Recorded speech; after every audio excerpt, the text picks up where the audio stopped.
Rabbit Hole Roundup, episode 41. Is the MLB the only league without a GOAT?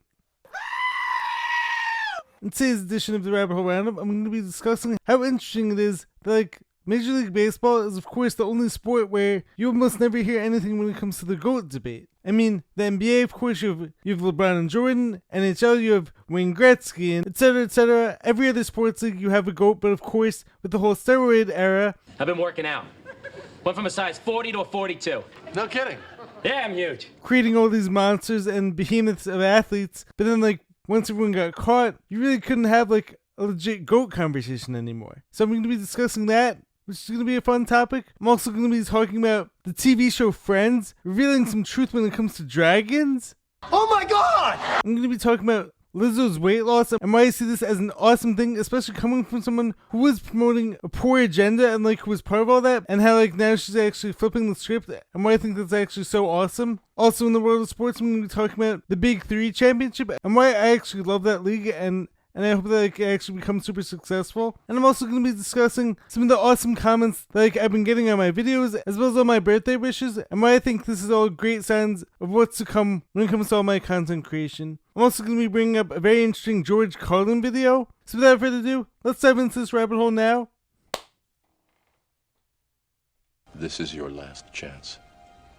After this, there is no turning back. And I show you how deep the rabbit hole goes. What's happening, guys? Welcome back to the channel. I'm Jared Weiss. If you guys didn't know that, must be now subscribe to the channel so you know what to do. Hit the subscribe button, be sure to leave a like, drop a comment, let me know your thoughts on this video. Follow me on every platform. And if you guys haven't done so already, make sure to buy my book, Fight Through It by Jared Weiss, on my website, which has all the links to purchase it, jaredryanweiss.com. That's JaredRyanWeiss.com. I've been getting great feedback, and if you guys could support me and help me as I do my best to help you guys, that'd be very much appreciated. Now, of course, in this week's Rabbit Hole Roundup, we could be talking about all the crazy stuff that's going on in the world of politics, but I'm actually doing my best to kind of sit back, wait and see what happens with all that. I may be covering some of that in the near future, but I also don't want to be like every other content creator out there in this space, talking about all the same topics, and especially with all the people who do it from the doom and gloom side of things. I'm not happy, Bob.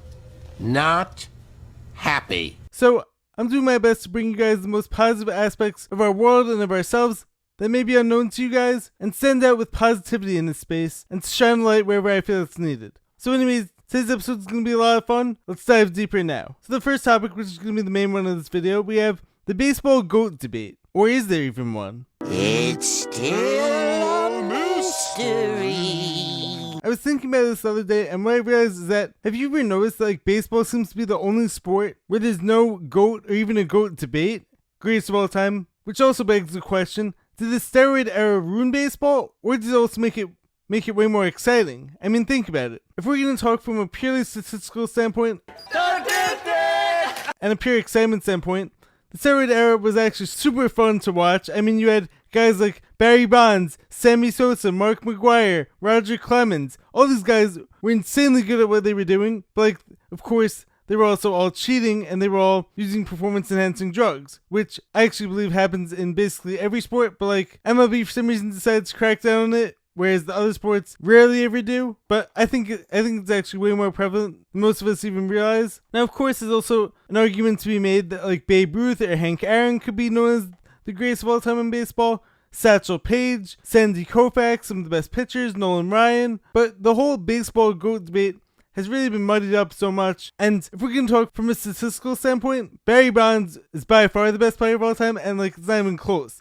But having said that, I do think Major League Baseball is actually making a solid comeback, and I think that a lot of this is actually due to someone like Aaron Judge. Deep to left field. See ya! Number 49. Aaron Judge does it again. I think Aaron Judge could be primed to be the first clean GOAT, assuming that he's doing everything the right way, which I think and hope he is. Seems like a good guy, seems like a hard worker, and he's a super exciting player to watch. He's crushing it. Or even someone like Shohei Ohtani. Ohtani's doing great too, outside of the whole gambling scandal, which I covered in one of my other Rabbit Hole Roundups. So I'm curious, do you guys think Aaron Judge could ultimately be the greatest of all time in baseball if he keeps up his current pace, will baseball ever be able to move past the whole steroid era? Do you think that like steroids should be allowed in baseball? So like when it comes to that, I would actually say no, because I'm someone who's very clean cut, and I hope that everyone does things the right way. And so I'm not a fan of players who are abusing their bodies with performance-enhancing drugs. But having said that, it definitely did make the sport way more exciting. However, I do think that like if you do have players like Judge and Ohtani who are doing things the right way, then I think that like baseball actually does stand a chance to become more popular than ever and to make a comeback as a sport. So let me know your thoughts on the subject. I think it's a very interesting conversation to have. Next up, back into the more truthier world side of things. I was watching Friends the other day.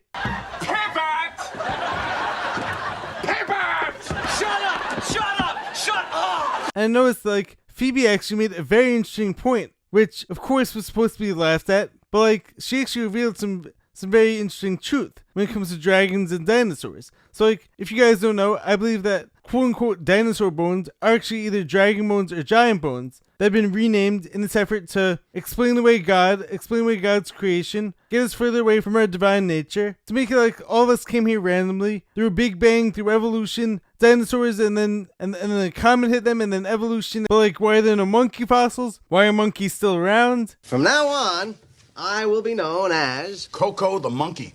So a lot of that doesn't add up. Now, let's watch this clip though of Phoebe, who, if you know, you know. The ones who get it are gonna get it, the ones who don't, this may have slipped right past you. But play the clip. Or imagine how Ross would feel if he couldn't teach us about dragons. Dinosaurs. Potato. So now, a little bit of backstory. Before the 1800s, there was actually no mention of dinosaurs, until someone from the British Royal Society coined the term dinosaur, who was also the same person claiming to have found the first dinosaur bone. But like, how is it possible that you would go thousands of years without seeing any dinosaur bones, and then meanwhile in the Bible you mention of dragons? You also have old maps depicting dragons. In China you have every animal on the zodiac clock being real, and one of those being a dragon.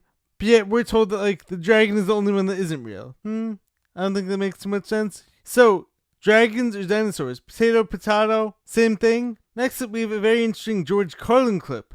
Famous comedian who also spoke a lot of truth during his time here. He talks about Native Americans and why he actually doesn't like the term Native Americans, and why he thinks that like saying the term Indians is actually more powerful, kinder to those people, and actually more empowering. Let's watch together. I call them Indians because that's what they are. They're the Indians. There's nothing wrong with the word. First of all, it's important to know that Indian, that word probably does not derive from Columbus believing he had reached India in 1492. India was called Hindustan. More likely, the word derives from Columbus's description of the people he found here. In his written accounts, he called the Indians una gente in Dios, a people in God.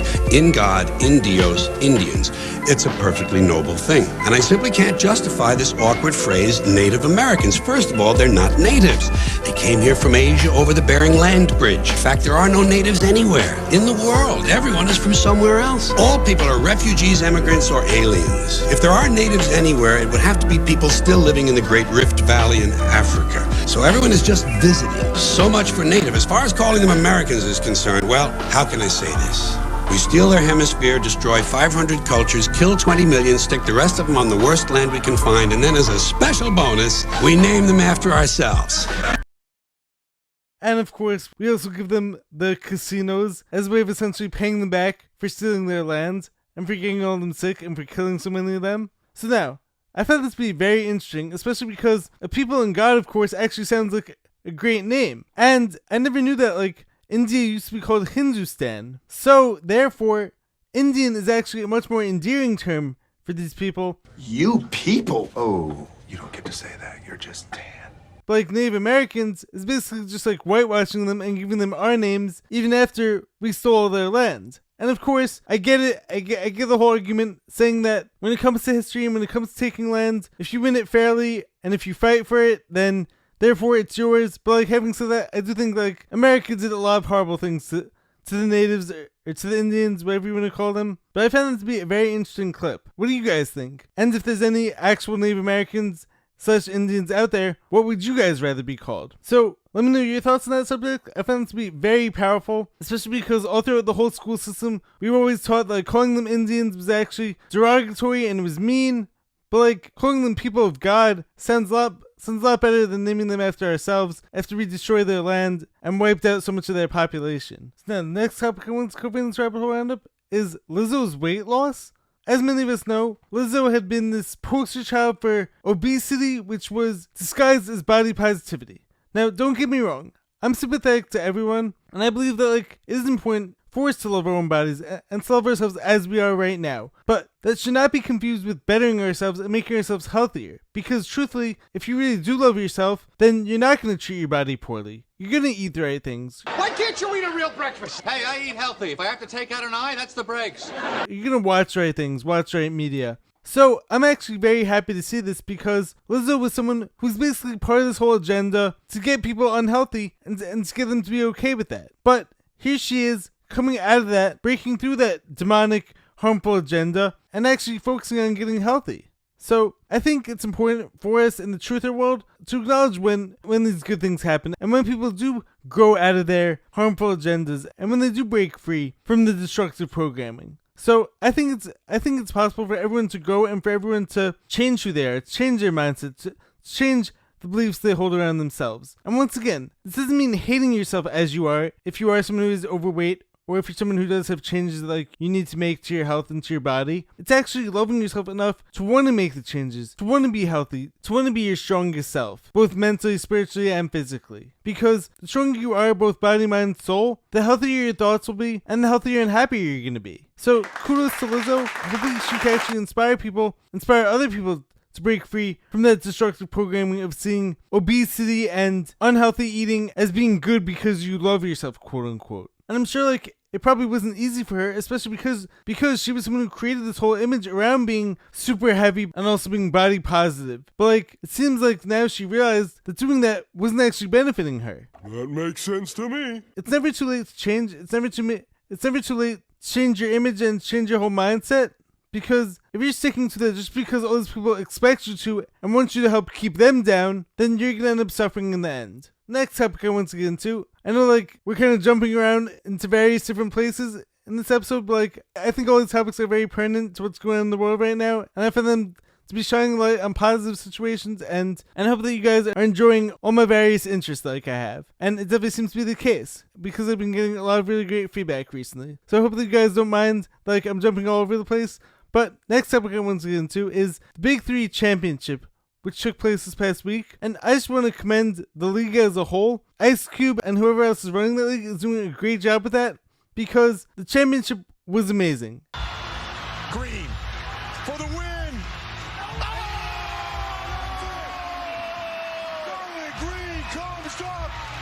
It was super exciting, back and forth basketball. As you guys know, I'm both a fan of the game and a player of the game. For my whole life, I love the sport of basketball, and so I know this topic isn't exactly a rabbit hole, quote unquote, but it is current events, and as I actually said recently, I don't think every rabbit hole has to be a conspiracy, quote unquote. It could just be a fun topic to look into deeper and to give you guys things to think about. So the championship game was super exciting. It was Michael Beasley's team versus Gerald Green's team. Gerald Green actually being one of my all-time favorite players. He balled out, had 6 threes, didn't miss a shot the entire game, and his team ends up winning. And Michael Beasley has been incredible this whole season. So why is it I think the league has made some awesome strides, especially in this past year? It's because I think at first the issue was the initial focus when the Big 3 first came out was about bringing back old-time players. The issue was a lot of the players who got chosen early on were out of shape, overweight, couldn't play anymore. You're getting heavy. I'll tell you something else. You're looking a little chunky yourself, buddy. Couldn't hit the broadside of a barn, hadn't played in 20 years. So of course, it was going to be fun to see guys like Allen Iverson and Dr. J play after not having played for so long. But how long was that excitement going to last? But now the league has legit talent, both young and old, but the old guys are ones who could still play, who could still hoop at a high level. I mean, when you've guys like Jason Richardson, who's still dunking, who's still throwing windmills down, and still throwing reverse alley-oops down. On the defensive end, which allowed Odin to get there, and Jason Richardson still showing you he got the boost. That's what people want to see.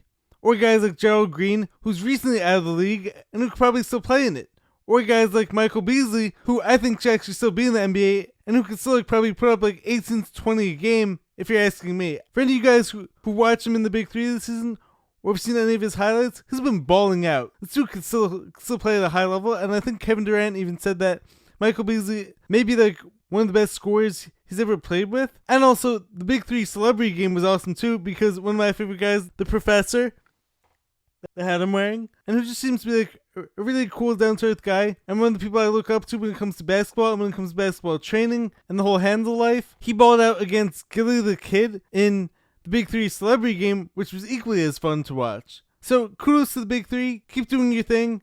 I think it's an awesome league, and I think it's only going to grow in popularity. And let me know if you guys want to hear any more sports talk, or any of my sports opinions. Once again, I know like it's not exactly rabbit holes, and it's not exactly conspiracies, but like as I said earlier, I love talking about positive things, and I love talking about what's going on in the world, in the areas of current events. And of course, I'm also going to do my best to talk about all the darkness and shine the light on those things. But like whenever possible, if I find something interesting going on in the world, I think that's actually going to lead more like to making the world a better place versus only focusing on the darkness. So now, the final topic I want to get into in this week's episode, I want to thank so many of you guys out there who've been leaving incredibly nice comments. So like, I'm not sure whether I've actually changed something up recently, or whether more of the right people are finding me because I've been so persistent with all my content, whether on this channel or whether on the Jared and James channel.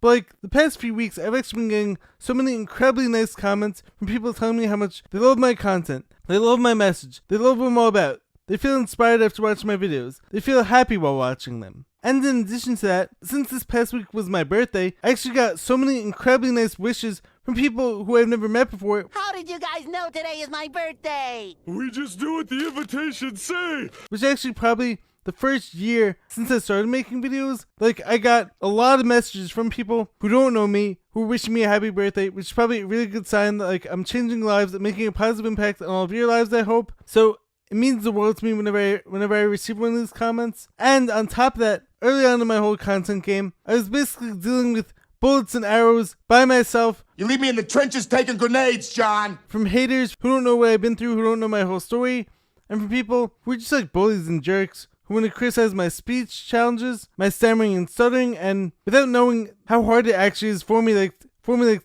actually put out these videos while going through my speech challenges. But like, I do it anyway because I love what I'm doing. I'm following my purpose, and I think I have so much power to inspire so many of you out there. So early on during my whole content creation, I'd be taking a lot of these bullets and arrows by myself, and like it wasn't always easy, but like I knew that like what I was doing was stronger than any hater could ever do to me. So I knew like I had to keep going. And now I think it's starting to pay off because I'm starting to see people who are actually defending me in the comments, which once again means so much to me. And it shows me that I'm making a legitimate impact in your lives. And like as I've always said, if I make just one positive impact every video, then like I've done my job. It seems like that number is slowly but surely starting to grow. I'm still not getting millions of views, I'm still not getting hundreds of thousands of views, but like that number is slowly but surely starting to grow. And I can't say enough about how much that means to me. And what this tells me is that like being a good, kind person is never going to go out of style. It really is true that like people don't care what you know until they know how much you care. So I really hope that like I'm making a positive impact in all your lives. I hope that like this channel is shining a light on the darkness in the world, and I hope that like Jared and James channel is inspiring and motivating you guys to go after all your dreams and to be your best selves. Anyways, I really appreciate all the support. Keep spreading the message. Help me to help you guys more. And I love you guys. I really mean that from the bottom of my heart. All the messages and all the comments I've been getting have been so encouraging and have kept me on track doing my thing. So like, I hope that you guys are succeeding in your own journeys as well. Let's keep it going because I'm still not there yet. But like, we're definitely making massive strides, and this year's birthday wishes and comments are definitely really good signs of what's to come. Anyways guys, make sure to subscribe to the channel, be sure to drop a like, leave a comment, let me know your thoughts on this video, let me know your thoughts on any of the topics I covered in this video. I will catch you guys in the next video. Make sure to buy my book, fight through it, stay grinding, stay hustling, stay positive. I will catch you guys in the next one. Peace.